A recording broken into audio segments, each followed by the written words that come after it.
Before the success stories, the progress, there was you.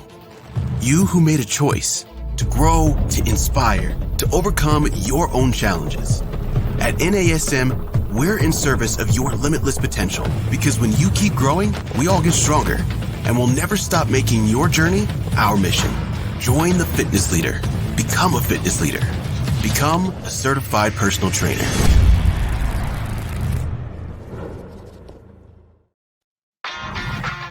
You're listening to the NASM-CPT Podcast with Rick Richey, winner of the Share Care Emmy Award for Social Storytelling and the official podcast of the National Academy of Sports Medicine. Hey, y'all, and welcome to the NASM-CPT Podcast. My name is Rick Richey, and today we're going to be talking about personal branding. How do you brand and strategize yourself as a fitness professional? And this has kind of come on the heels of a couple of things. One is like every other month, I probably get a message about social media and do I need social media presence? And we've addressed it probably a couple times on here where I've talked about social media, and I think social media is valuable, and there are things that you need to do with social media. If you go back last week, I talked, here's like 8 or 9 things that you could and should do with social media. It's helpful and beneficial, but here are some other things to do without social media, and that too is beneficial. But I am not really an expert on this. So a couple of weeks ago, and I did an episode kind of recapping my trip to the Optima in Serbia when I was in Belgrade. And I met a gentleman there. And this guy I thought was delightful. I've talked to him about working with him with my business, and I feel pretty good about my business. And so for people who don't feel great about your business, and I'm galvanized to move forward and to do and to be a part of something because of watching him present at this conference. And I like him a lot too, because he watched me at the conference and he came up and he was like, you did a great job. And I was like, we can be friends now. So with that being said, I thought it was a great opportunity, not just for me to stay here and listen to a new friend talk about business, but to allow everyone here to be present for the conversation and understand a little bit more about business, about branding, about social media, which we'll still touch on, but also what you can do without social media when it comes to marketing, when it comes to PR, when it comes to outreach, and how do you get people to find you and who you are? And then how are you identified and how do you connect to people? Because there are a lot of people that are fitness professionals, perhaps in your area, that can be found. So what sets you apart and how do you create value in that? So with that being said, I want to introduce my friend from Wales that I met in Serbia, James Breese. Hey, James. Rick, thank you so much. Let's put it straight though. What I said to you at the end of that first presentation when I saw you speak was, that's the best presentation I've ever seen and stage presence I've ever seen from a presenter in the fitness industry, period. So you're far too humble. Those are the words I said, people. And let's get it right from the start. And thank you. Yeah, I definitely could not have said that. Yeah. So, appreciate you. Thank you very much. Hey, can you do me a favor? We talked about this. You had a slide and it was the longest city name of any city, and it happens to be in Wales. And when I got back and I told my friend about it, that I trained 7 a.m. Monday, Wednesday, Friday, Stuart is from the UK, and he goes, oh yeah, we used to do that in elementary school and see who could pronounce the name of this town. So can you tell us the name of said town? Absolutely. In the strongest, best Welsh accent I can do, it's Now, one more time, just for those listening in, it's or just to make it a bit shorter, Llanfair PG. How about that? That was far longer than I remembered it being. Somebody's going to cut that out and put that on a meme somewhere. Don't do it. So with that being said, hey, man, I'm so delighted to have you on the show.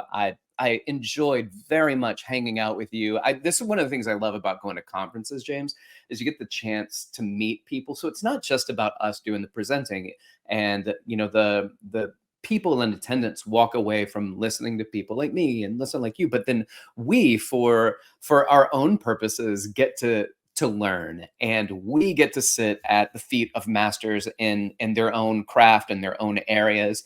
So that I love going to conferences, not just to be a presenter, but to also be a student. And I was a student at one of your courses, and I couldn't go to the other one that I wanted to go to because I was speaking at the same time.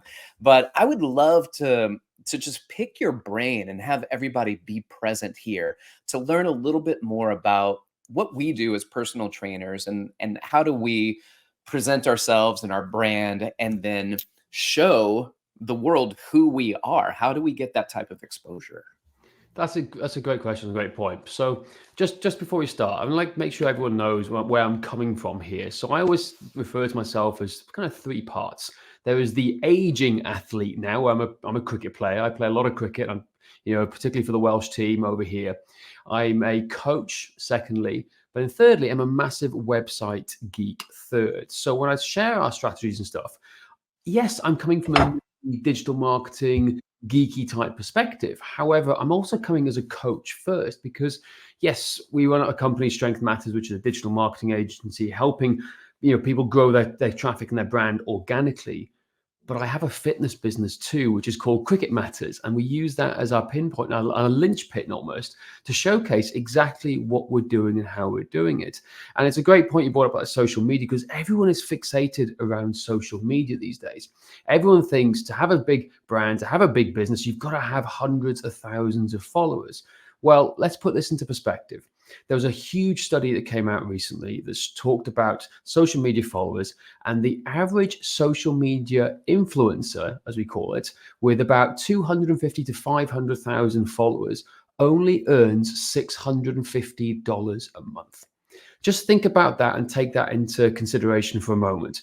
How much time and effort has gone into building that following and building that traffic and that organic number of followers over 3, 4, 5 years, whatever. How many videos, the hours editing, the footage you had to build, unless you got lucky, like a unicorn, but very rarely does that happen. That's not a really good return on investment, right? It's something I realized very quickly, that you just get burnt out when you're having to publish content on social media every day. So what we've done, and from my background in computer science, was how do we get the maximum effect? Almost like when we're training people, we want the maximum effect, minimum dosage type of thing sometimes, because we only see clients once, twice, 3 times a week if we're lucky, right? So what's the minimum, maximum effect, minimum dosage we found with our brand? And so we use what we call SEO, search engine optimization. What does that mean? Well, essentially, it's the fancy word for ranking higher on Google. Because guess what? Most people, when they have a question that needs answered, whether it's doctor, in terms of medical, or in terms of health and fitness, guess where they go to first? They go to Google and search there. However, most people are thinking social media is the answer. So you've got to bear in mind that, in a rough nutshell, about 1,000 followers is equivalent to 1 email address. That is the difference in disparity, because people on social media hang out for fun. They don't necessarily hang out to be educated. If they want education, they go to Google or YouTube. Are you with me? So it's important for people to understand that there's an alternative way, because social media can burn people out. It burnt me out. And I can honestly say, until the last few months, when I've got a full team behind me now, we hadn't posted anything on social media for 2 to 3 years. We got all our leads organically, speaking at events, at conferences, or just networking within our groups of people anyway. So I hope people understand that. It's like there's alternative methods to growing your personal brand, because you are your brand no matter what you are. And it doesn't just live on social media. Yeah, I think that's important to point out, because social media is valuable. And we talk about it. There's value in it, but it's kind of limited in its scope. It's limited in its reach. And though you might be able to reach a lot more people, it doesn't mean those people are going to be working with you, are going to be training with you, are going to be doing anything but consuming your content, and many times just scrolling by it after seeing it, right? So just because you get likes and engagement doesn't mean that you get business. So I think it's very valuable to point out. Totally. Yes, that's such a great way of pointing it. And it feels good and good for you. Like Yeah, it I does. feel good when I get more likes on something and people get feedback and we communicate on the comments. And I'm like, oh, this is stuff that people really enjoy. And that maybe I'll put more content like that. And that creates value, but it doesn't create money. It doesn't create business. It's just me having conversations with people about things that they like that I produce. So if we're talking about building your business, it's not having conversations in the comment section about a video you post. So, what are some of the ways then that we're looking? Because you mentioned search engine optimization, you talked about Google and the difference between what YouTube provides and what the social media environment, short clip, Instagram, Mhm. TikTok provide. Where is that point where we say, okay, if somebody's going to Google, who am I on Google? Right? I know how you find me, but who am I when you find me? What do I create so that Google gives people something that they are looking for? Great question. So I'll go back a couple of steps first to paint the picture first. Hmm. So what I always use a phrase, particularly in Europe, because the Romans conquered Europe pretty much. It's a really good way to think of it. If you Google all roads lead to Rome, you'll see some great pictures of how every road in Europe pretty much leads to Rome, because that's what the Romans did. They built these great roads, straight roads that led back to Rome. So take that phrase, all roads lead to Rome. It's the same as a personal trainer, or whether you own a gym or a personal training studio. All roads lead back to your website. Now, you get traffic from a variety of different places. It could be social media. You could have 1,000 followers, and those 1,000 followers are coming to you every time to go to your website to learn more about stuff. But you're driving them, or should be driving them, to your website. At a conference, people will find out about you. And what will they do? They'll go back to your website. The same as in terms of referrals. If you have a client refer you to one of their friends, what tends to happen? They tend to go onto Google and search for you. So the point I'm trying to say is what people do these days in helping you to find you as a business, to set up first and foremost, every personal trainer should have a website. It should have a bio. That is your professional business card these days, because the user journey to get to you is quite long. But what we're seeing and what the data is saying is that over 70% of all traffic to your website and to your business will come through Google. Here's why. Let's just say you have a social media account and a friend has shared a video you posted on your social media account to another friend. They will look at your video. They'll then go down the scroll and doom scroll for a little bit, seeing what else you've posted down that little video. But social media sites are designed for one thing: to keep you engaged on that platform. They don't want you to leave, because that's where they lose money, That's right? very true. They want to keep you in there, so they keep engaging you and they keep you hooked on these videos, so they can keep showing you ads and they can make more money and blah, blah, blah. So what the user experience is this, is they'll find you on social media or they'll hear about you from a friend. They'll then go to the search engines and then they'll search your name or business name and they'll see what comes up. So if you haven't got a professional business card, i.e. a professional website that tells me exactly what you do and how you can help them, you're missing out on valuable clients and leads. And that is the user journey these days. Or take it another way. Let's say they don't know anything about you. What you want to do is you want to be like the Lord Mayor of your town, essentially, in terms of your business, when people don't know you. So let's just say, right, for argument's sake, you've gone on a trip to Wales because maybe Wrexham Football Club, like soccer club, right, are on there, and you've seen Ryan Reynolds on TV on Disney Channel, right? And you've then gone, I want to go and visit that town name that James told me about. Take a selfie with it, right? You go to there and you realize, oh, I got like an hour now before my next train out there, because trains come there very infrequently, basically. What do? You want to find a coffee shop and you want to have a coffee. So what do? You go into Google, you type in coffee in blah, blah, blah, Oh, right? Yeah, I saved you guys there, right? Yeah. You type in coffee near here and you search for coffee, which appears in what we call the top 3 map pack. 86% of all business in local business goes through those top 3 things on Google. You think about it. It could be in New York, it could be Chicago, you could be in, anywhere in the world. But those 3 things at the top get 86% of the traffic, and about 70% plus will do business with those guys in the top 3 and top 3 only. The point being, you have to be in the top of that 3 to stand a chance of getting clients. Or if you're not there, you're missing out on clients. And what I'm seeing from across the world is that everyone is getting really good at social media. Everyone's getting really good at their videos are getting higher quality. They don't even have to talk on social media these days. They just have to like post a video of looking good, right? But nobody is focusing on the Google side of things. So the competition and the barrier to entry is extremely low in the vast majority of places. Now, if you go to New York City or London, it's a bit difficult. It's a bit more difficult, not impossible. We're doing this with clients in both those cities right now. It just takes a bit more time. But I'll use a good example of this now.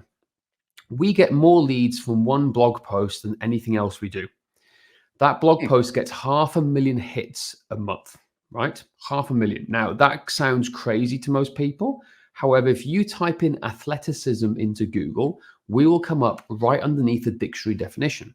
We get so many leads from that. If I was to pay for advertising for that same amount of volume each month to come to my website, you're talking $500,000 to get to it, averaging about $1 a click, which is insane. Wow. So what I'm trying to say to people, as a personal trainer, we don't have that much money to spend at our disposal, particularly when we're first starting out, right? But we have time and effort because we're building our client base. So what have you got to do? You've got to build Rome. You've got to build Rome to make sure you get into that map pack, which is the first thing you do. Get into that map pack, the first 3 here now, which you do by creating a Google business profile, having a website that works, and getting as many reviews as you possibly can into it, okay? But with those reviews, this is a super bonus, super hack I'm going to give you, right? That's a mouthful in itself, but I'm going to give you it anyway, right? Right? Make sure you reply to those reviews and make sure those people who do those reviews post a photo with it. If you do that, that is giving high search and user intent to Google to go, wow, these guys are a legit business. You need to go there. And it bumps you up. Nobody is doing that. So I've now told the world about it. That's free. This is all free stuff, guys. You don't have to pay for anything for this. Google business profile, reviews, just ask your people you work with to review you, and get them to post a selfie with you, right? Just think about it. Think about people go to coffee shops, they take pictures of their food and post the reviews. You need to do it at your gym and your facility as well, right? And that's a huge user intent statement for you guys. So in terms of what you can do to maximize people coming to you away from everything else, is you got to remember what the user intent is first and how the journey is to get to you guys in the first place today. And it's not the way you think it is. You may think it comes from social media. It's not. They refer less than 3% of traffic to your website. It's Google because they search your name after the event or after whatever you've done afterwards here. It's where they spend the least amount of time, i.e. Google. That is the highest referrer to your business and your traffic. However, most personal trainers I'm seeing, A, don't have a website, or B, aren't even thinking about how to optimize it for Google, when with a little bit of knowledge, they could be dangerous and they could rank quite high quite quickly. How's that for an answer? My goodness, ladies and gentlemen, I think you understand why we are having James on the show. So again, you're listening to the NASM-CPT podcast with my guest, James Breese, who I think you should probably Google at some point just to get his ranking a little bit higher. And also the fact that we talk about one blog post, and I know there's probably not a lot of people doing blogging. So are there other things that people can do where it's like, I don't have this killer blog, this one article that I've written that people come across? What else is there if it's not like a home run blog post like you guys have managed to do? Are there other things that we can put together? Simpler. Yeah, absolutely. So guess what, guys? So the best tip I can give you is, right, you don't have to write a killer blog post. Everyone thinks you have to spend hours doing a blog post. Now, on the flip side, I'm going to tell you this before we start. Do not write your content with AI. Google will penalize you if you write it with AI. It may look quick, it may look easy, but they've just come up with a brand new update to penalize anybody who writes content with AI. Okay, so you don't want to get Google slapped at all. So AI recognizes AI? Yep. So Google can see what's happening. So people who think, I'm going to write a blog post super quick, what it does, AI just ethically Well, not really ethically. It steals content that's already on the internet. It's nothing new. Yeah, So when that's you right. write something, you've got to write something from your own experience and your own expertise. Okay. So coming back to the blog posts, look, everyone keeps saying to me, blogging's dead, James. No, it's not. And I'll tell you why. Because the idea of for Google to trust you, to rank you higher, it has this formula called EAT. Right, it doesn't mean eat donuts or eat kebabs or whatever you want to call it. Right, it's EEAT: expertise, experience, authority, and trust. Right, now that's basically fancy words for making sure you have a fast website, because no one goes to slow websites anymore. Making sure you're an expert in your field, therefore you're talking about things, therefore you're blogging. You with me? So therefore writing some content about it. It doesn't need to be a 5,000 word killer article or blog post. It needs to be helpful. So I'll give you a really simple example that everybody should write if they're listening to this podcast right now. How much does a personal trainer cost in blah, blah, blah? It could be, how much does a personal trainer cost in Llanfair Macwingig? You know, it could be that. It could be, how much does a personal trainer cost in Cardiff? How much does a personal trainer cost in, let's say, Hell's Kitchen? Okay, if we're going to New York City, be specific, right? You're going to be specific about those areas. Because guess what? That's what the most searched term is for personal training, right? Not how to lose weight. People are in your area looking for information that's going to help them, and they want to know, how much does a personal trainer cost near them? That's a very simple blog article you can write. It doesn't need to be 1,000 words. You can just base it on your own research, and guess what, at the end of that blog post is, hey, by the way, if you want more help with your personal training skills, here's what else. You can book a free consultation, free strategy call, whatever is at the end of that blog post. You've been helpful. You've answered their question for them. So blog posts need to answer questions that people in your local area have in terms of your business and services. Great idea. And that's a very simple way to think it. It doesn't need to be about, because everyone's written about intermittent fasting. Everyone's written about the keto diet, right? Don't even go after those. There's no point. But nobody's focusing on the people in your local area where no one's writing about. And cost and price is extremely important. Nice. There you go. I love this very much. Let me ask you a question then about the EAT, E-E-A-T that you mentioned.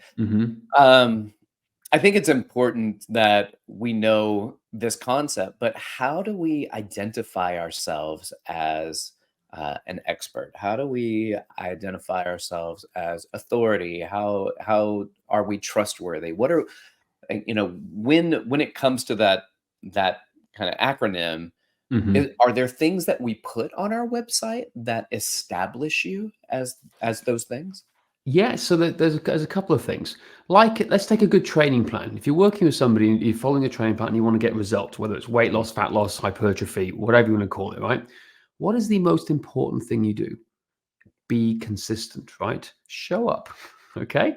So be consistent with your training. Be consistent with your food choices. Be consistent with your sleep hygiene. Whatever it is, you have to be consistent. So to be trustworthy, consistency is really important. So Google likes to see things as consistent. So if you're publishing content on a regular basis, for example, a simple blog post once a week, that's enough. What about if you're consistent in getting reviews, right? Does that add to trust?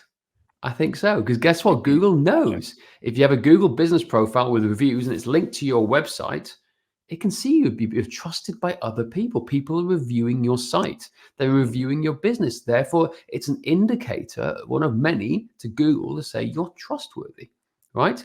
So you've got to think about this. Now, in terms of authority and expertise, you've got to start sharing your own personal opinions on things. So your experience with somebody, you may have, let's use an example where we found recently, last 6 months, how we're helping people lose weight by wearing a weight vest, right? Is a weight vest new? No. Is weight loss ideas and concepts new? No, nothing's really new. However, what we're doing is asking people who are at home now to wear a weight vest all day long if they're at a stand-up desk, because it helps accelerate the NEAT to help them lose weight to move forward, right? So what do? We've written a blog post about that. So therefore, we've shared it from our perspective, our own experience, and adding in all the other good stuff here. So Google likes to see this type of thing. So we're sharing expertise and authority by sharing what we're doing right now. So it's not about writing killer blog posts. It's sharing what you are experiencing and doing to become helpful, right? If my biggest tip for you guys, whether it's social media or Google, the best thing you can do is be helpful. Don't try and be the smartest person or the smartest cookie on Google or social media. You'll lose, right? Because all these Harvard professors are trying to do all their thing. They're smarter than us, right? We're just lowly personal trainers. What we can do is share experience, right?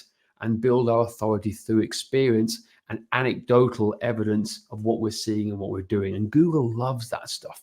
And the more you share it, so commitment consistency is always a big thing, no matter what you do in life. Show up, turn up, and be consistent, right? There's a saying with Google. Now, here's a social media platform that no one's probably even heard of, right? Here's another way to show you're consistent and you're trustworthy and you're building loyal followings. On your Google business profile, did you know there's a social media platform in that? It's your social media Google business profile posting page. If you start posting information on that regularly, it shows you're a legit business to Google too. It's the social media site that we tell people to start posting first if they're not posting anywhere else, because it ties into the website. It helps you rank higher.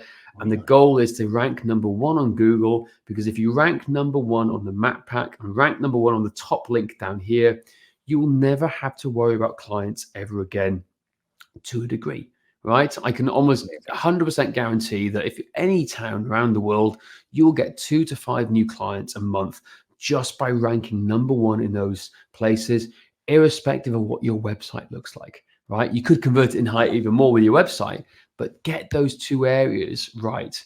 And it's not about the ad that sits on top of it. Less than 2% of people click on the ad above it these days. Think about next time you go to Google and you're looking for places near you or looking for any tours, you scroll past the ads on Google, right? I do. You don't trust it. I feel bad sometimes because I'm like, I know this is sponsored and people paid for it, but let me see who's on the non-paid version of it. I do that. Everyone does it. Everybody does it. But guess what? If you want to do ads and you saw your own ad of let's just say Strength Matters as a simple example. Strength Matters.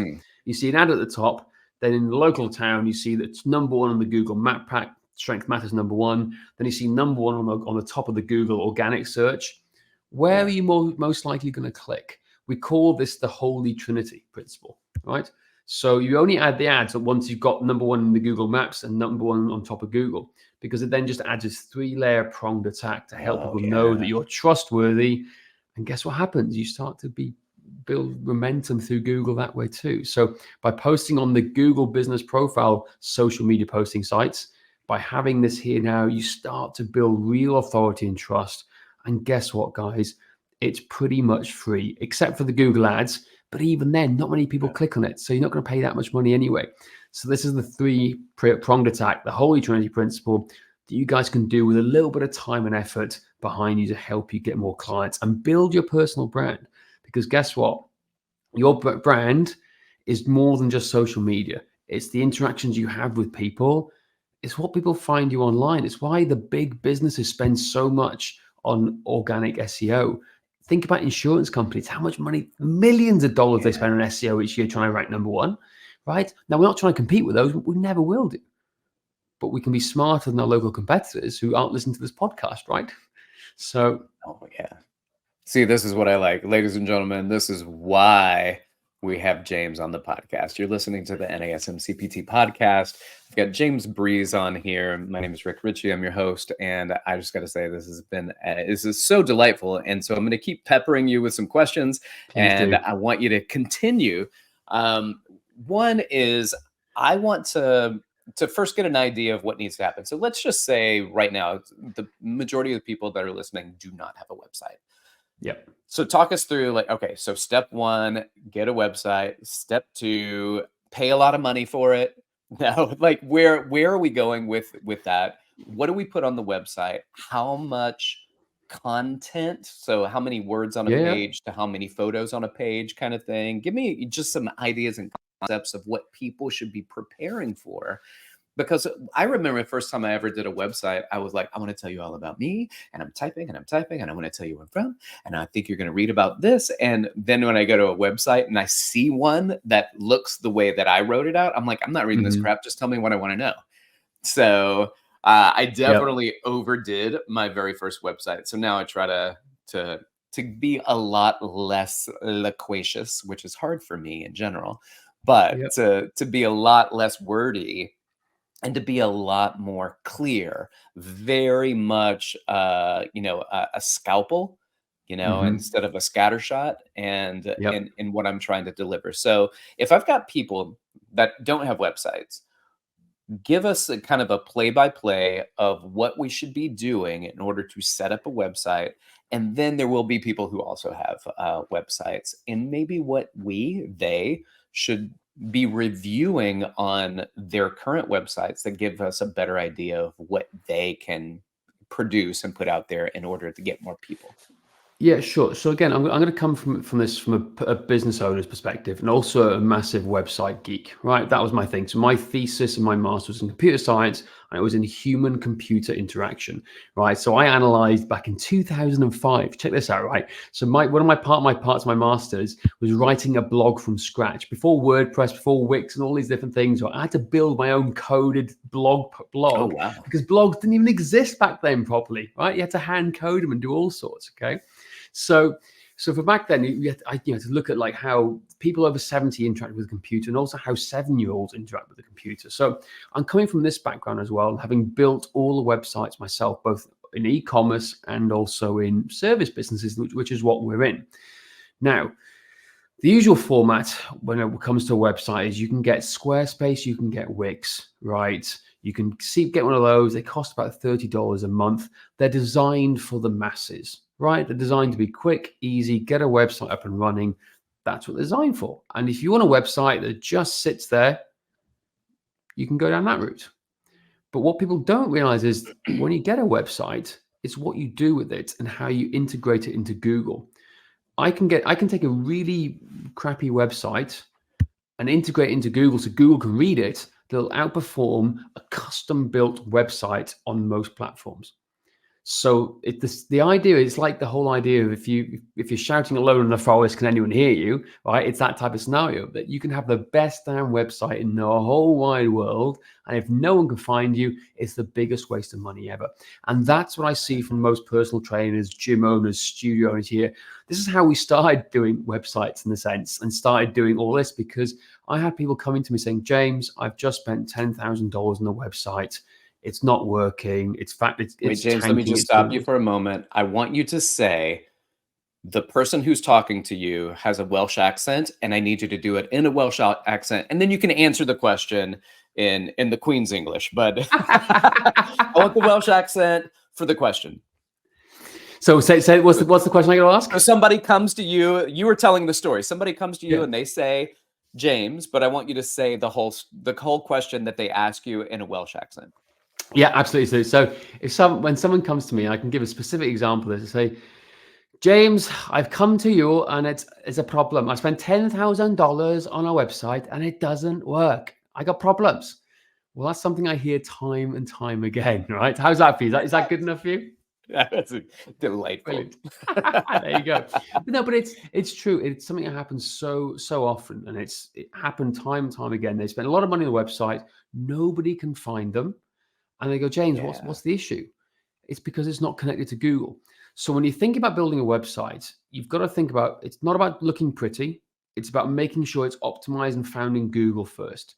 So sometimes the simpler the websites work the best, right? And I'll get to that in a second. Now, but I just thought that if you were on the web, you were on Google. Nope. Not the case. Go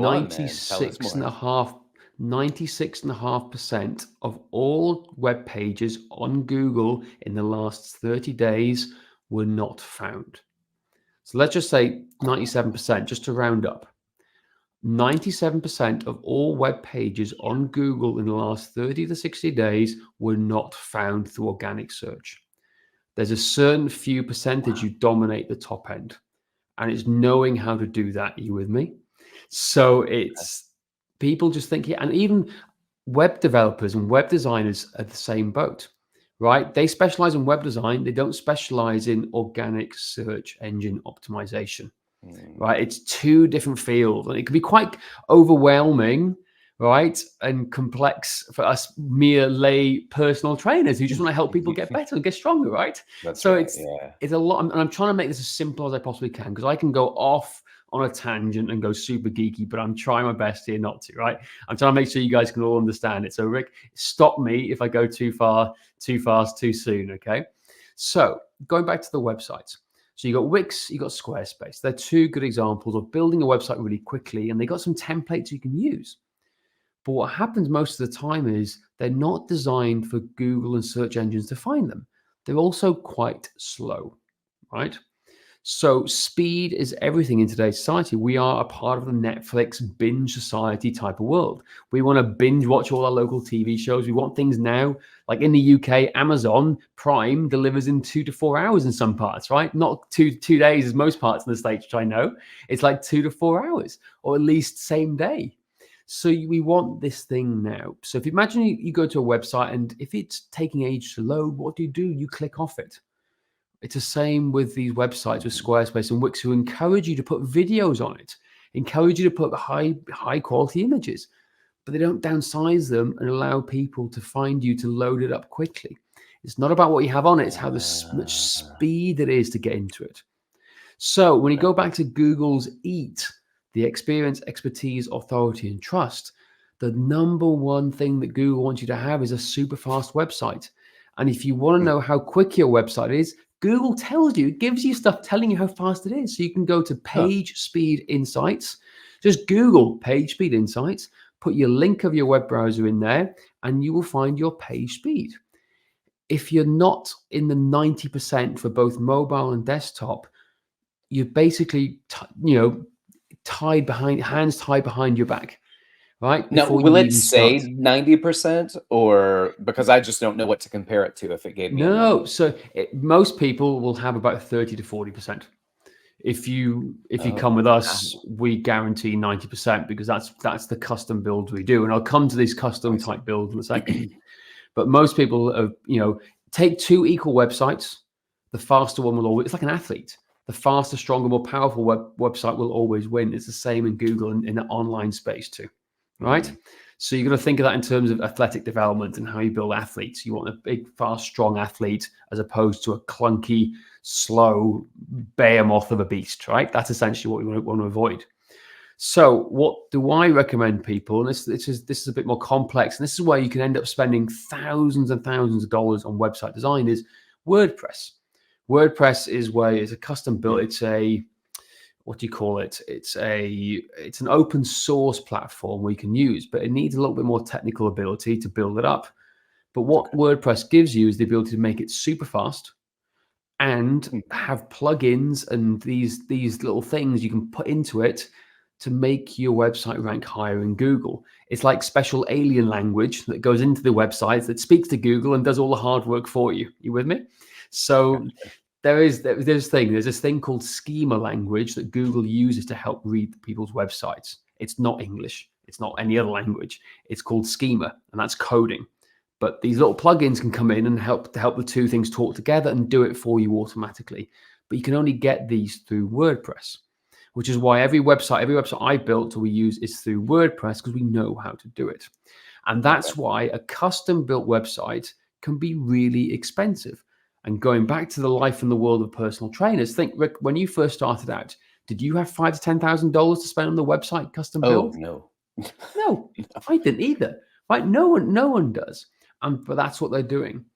But there's ways and means around it now. So the point is, it's understanding this and having just being open-minded. Because I'm sure a lot of you guys are probably thinking, I never knew any of this. Well, I'm hopefully you're learning now about it. So it's about finding where you are on the platform. But then you have with websites the idea of it's got to work. Websites don't just have to sit there and look pretty and be found in Google. Well, how do I take bookings? How do I take phone calls? How do I take leads? How do I automate this stuff? Because you can't be on your phone 24/7, right? And be ready for the phone to pick up at like 3 a.m, because some people do message you at 3 a.m, right?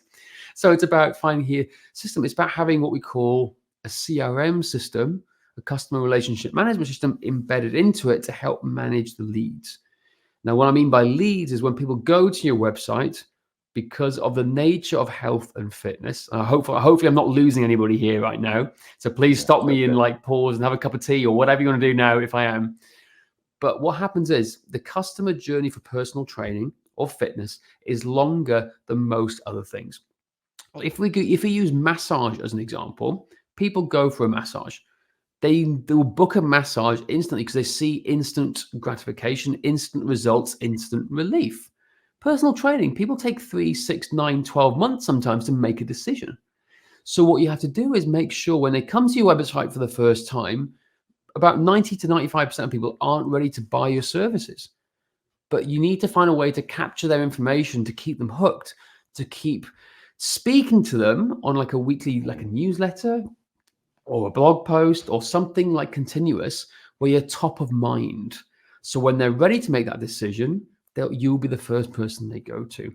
And that's what most personal trainers are missing out on, is they have either a website that doesn't do really pretty much at all, that doesn't say anything about what they do or who they work with, or they have a really fancy website that doesn't get found.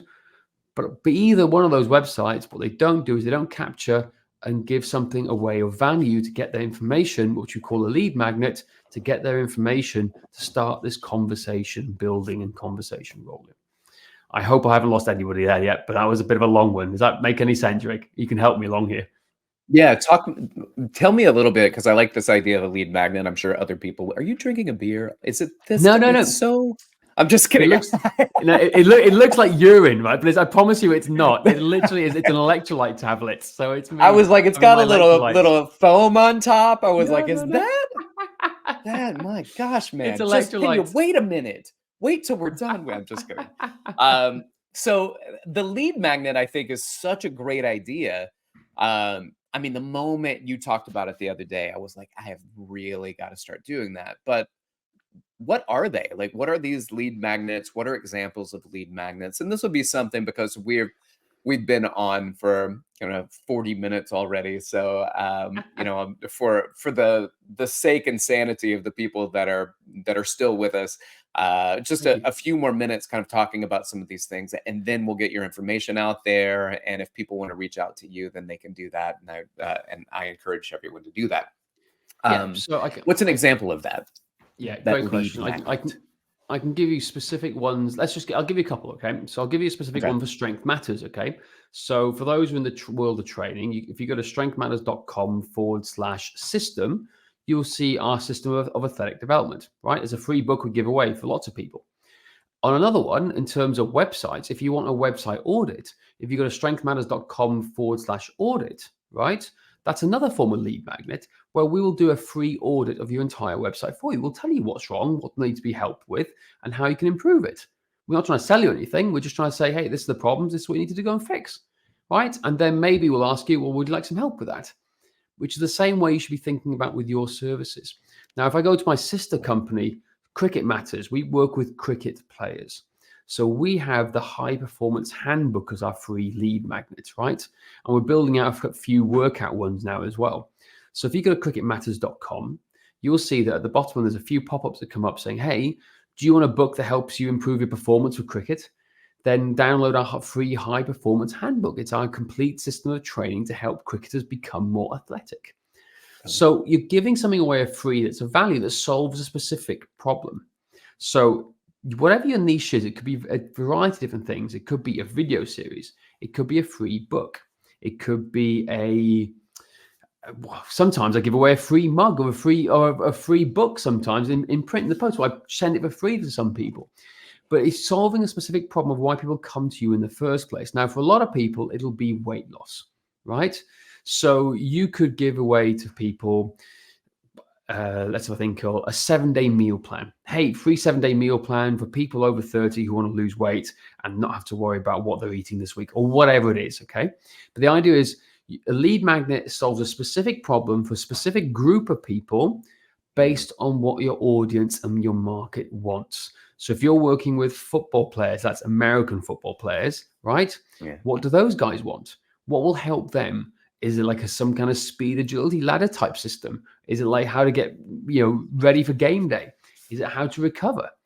If you're a chiropractor or if you're a physical therapist, hey guys, let's download our free book on back pain, the 7 stretches you need to do to help relieve back pain. Whatever it is, you're there solving a specific problem. So a lead magnet is something that helps people solve a specific problem that you give away for free, but it's just a taster of what you're doing to draw them in, to have a conversation and go, hey, would you like some help with that? You have back pain? Cool. Well, try these stretches. If it doesn't work, give us a call. We may be able to help you. Come in for a free consultation or whatever it is. That's not personal. That's more chiropractors and physical therapists, but you get what I mean, right? Or for me, it's for particularly for like what we find with personal trainers, it's book a free strategy call. A free strategy call is a really good idea. We love this term because it comes across as being helpful and not salesy, right? Yeah. Comes across as helpful and not salesy. So we do is a free strategy call system where people can come in and they can like speak to us on the phone for 15 minutes because we speak to them and go, hey, well, what's your problem? Okay, cool. We tried this? No. Okay, well, look. By the way, if you'd like some help with that, this is what we do. But there's a 10-step process we have. We have a free book. Actually, that's another lead magnet for us. Actually, our free strategy call playbook we give away. But that's another example of these things. We're trying to help trainers solve these problems because it comes into our world or whatever we do. So I hope that's a bit of a roundabout kind of way. I hope that gives an idea of what people can think about in terms of lead magnets. Yeah. And I think there's something very important there, which is you need to know who you are as a fitness professional, and you need to know who your audience is. Because if you're providing a lead magnet, it needs to be very specific for who it is that you want to come to you. So it can't be this nebulous idea of training, because then you will be out in the nebula and nobody will find you. The more specific you are, the more clear people will find you, because they are looking for answers for specific things. And so that's, I think that trainers do in a way need to be a jack of all trades. If somebody comes to you because they want to get stronger, they want to get faster, they want to jump higher, they want to lose weight, they want to get fitter, they want to decrease their cholesterol, they want to get their blood sugar better, you should be able to kind of do all of those things. But if you're working with people for their blood sugar and you say, I work with people that have type 2 diabetes, that is very specific. And so you will be able to pinpoint that market when people are looking for things. Instead of finding 1,000 people and you are in the bottom, you will be very specific and you'll be in those top 3 hits, hopefully, when it comes to that Google search. Exactly. And then to use a specific example with us, so back in 2014, 15, when we started doing online training, when training software was the first thing that came out, Strength Matters was predominantly a training business, right? And we specialized in helping everyday athletes over 30. That was our term, everyday athletes over 30, until the pandemic came. When the pandemic came, every man and his dog became an online trainer, and everybody was trying to help people over 30. That's what we realized, hang on a second, we need to niche down even more. And that's why I only work with cricket players now. They still need the same things. Lose weight, get stronger, get fitter, live healthier, live happier, right? Because as amateurs as well as pros, people associate themselves as a cricket player around the world. Still same thing. Best thing we did, we niched down to help and serve that audience. So like exactly what Rick said, niche down. What is it that you help? Is it parents? Is it people with type 2? Is it ballet dancers or whatever it is, right? Find your niche. Find your niche. I love that very much. Ladies and gentlemen, thank you so much for being here. And I want to say thank you to my friend and colleague and soon to be my website rearranger. I will be tapping you on the shoulder so that you can go in and help me out. I'm looking forward to the work that you do and applying that to my business. So other people, I'm sure, are wanting to do the same thing after listening to this. So please give them a little bit of information. Where can they find you? How can they get a hold of you, your website, anything that you want to provide, email, that stuff? Yeah, cool. Very simply, guys, if you want to go to strengthmatters.com, that is the website. You can see what we're doing. You can have a look at some of the blog posts we've written. If you want to see our sister company, Cricket Matters, which is what we're doing to try and drive a personal training fitness business, go to cricketmatters.com. Now, for those guys who have a website, who want to learn, have help and go, hey, I've got problems with my website, it's not working. See an example of a lead magnet now. Strengthmatters.com/audit is the best way. And we'll look at your website for free. Okay. We'll have a proper look at it and go from there, guys. But thanks, guys. And at James Breese on Instagram if you want to see me walking in the mountains, snowboarding, and playing cricket. So there you go. That's the other personal one there. Excellent. Thank you so much, James, for being here. Ladies and gentlemen, thank you for making it to the end, being a part of this.